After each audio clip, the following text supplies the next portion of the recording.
4 minutes. Je prends une fois. Ok. Donc, le mot 10 dans la Bible signifie la totalité en hébreu. Quand on donne à Dieu le dixième, plutôt le chiffre le dixième, donc quand on donne à Dieu le dixième, on estime qu'on a donné à Dieu la totalité.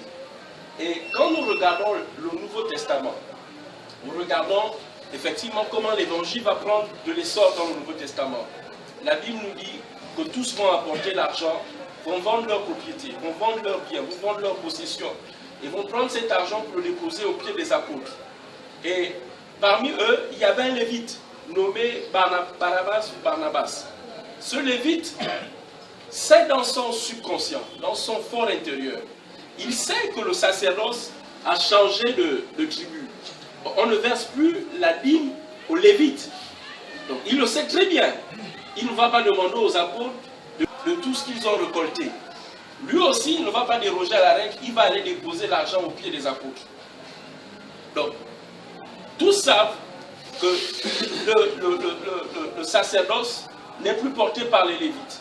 Ce n'est plus aux lévites qu'on doit aller déposer la dîme. Donc, tous, ils le savent très bien. Maintenant, Joseph, ou plutôt Barnabas, va déposer la dîme donc aux pieds des apôtres.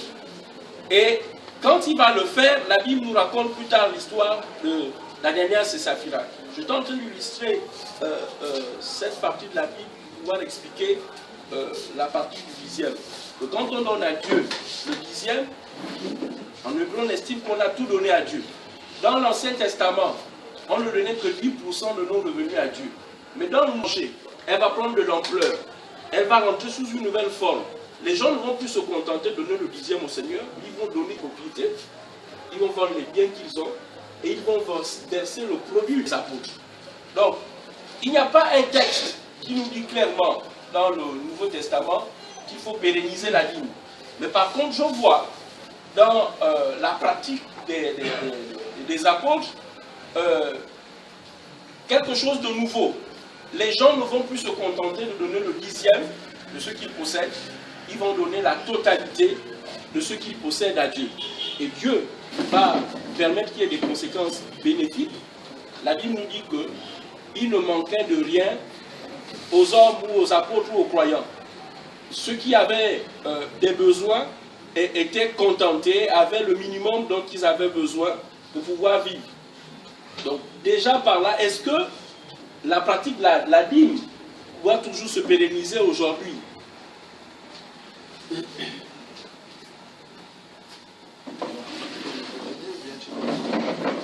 Non, c'est pas une question. Est-ce que là je réponds maintenant à la question? Non, mais on a besoin de principes, on est allé étudier. Maintenant, est-ce qu'on peut pérenniser la pratique de la dîme aujourd'hui? Selon le Nouveau Testament, si on ne donne pas le dixième, donnons tout. J'avoue que c'est un peu délicat. Est-ce que le texte contredit ce qui se passe dans l'Ancien Testament ou bien il nous encourage de pratiquer?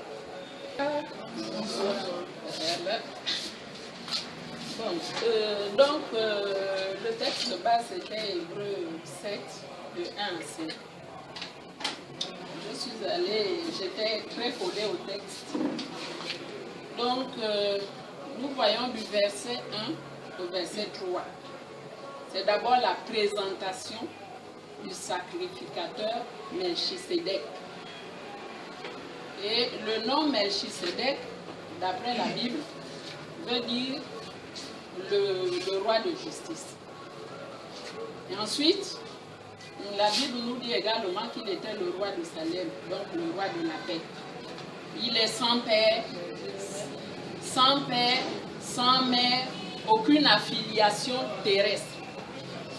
Donc il était c'est Jésus lui-même, c'est Jésus-Christ.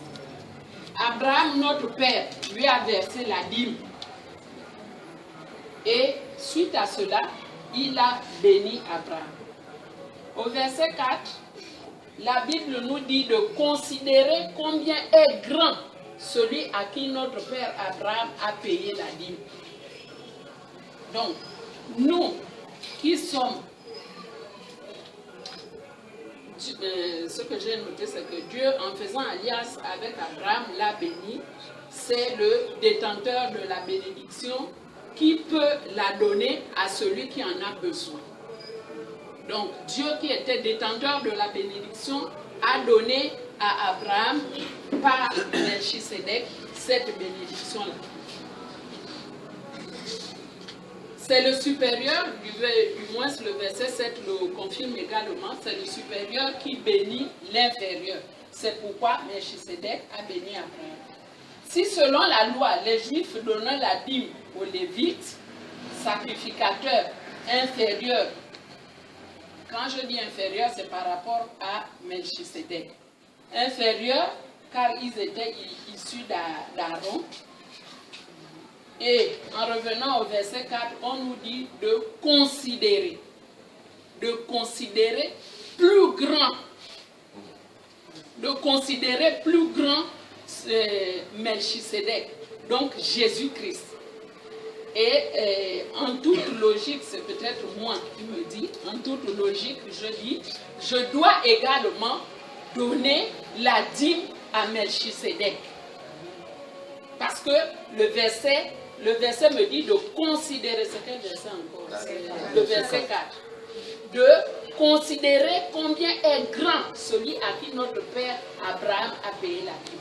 Si on paye déjà la dîme au sacrificateur inférieur, moi, je dois payer la dîme à celui qui est plus grand que les Lévites, Melchisédek, donc Jésus-Christ. Et puis je suis revenue également sur le verset que nous avons lu, le verset de Matthieu 23, 3. Alors, de Matthieu 23, 3, Jésus-Christ était en train de blâmer les scribes et les pharisiens qui privilégient la dîme des choses matérielles, visibles, sans substance, c'est-à-dire qu'au fond d'eux-mêmes, ils n'avaient pas de miséricorde, c'est ce que Jésus lui-même a dit, ils n'avaient pas de justice, il n'y avait pas de fidélité là-dedans, et il n'y avait pas la miséricorde. Donc, c'est pourquoi Jésus-Christ les a blâmés. Ce sont ces vertus qu'il faut, selon Jésus-Christ, ce sont ces vertus-là qu'il faut d'abord pratiquer à tout prix. Même si l'on donne la dîme, on doit avoir ces vertus-là, c'est-à-dire la miséricorde, considérer la justice, la miséricorde. Et Jésus-Christ dit, sans oublier le reste, relisons correctement le verset, Matthieu 23, 23, car vous payez la dîme de la menthe et de la nette et du cumin, et vous avez laissé les choses plus importantes de la loi, le jugement et la miséricorde et la fidélité. Il fallait faire ces choses-ci et ne pas laisser celles-là. Voilà. Chez moi, on dit il fallait le faire et le reste aussi. Le reste aussi.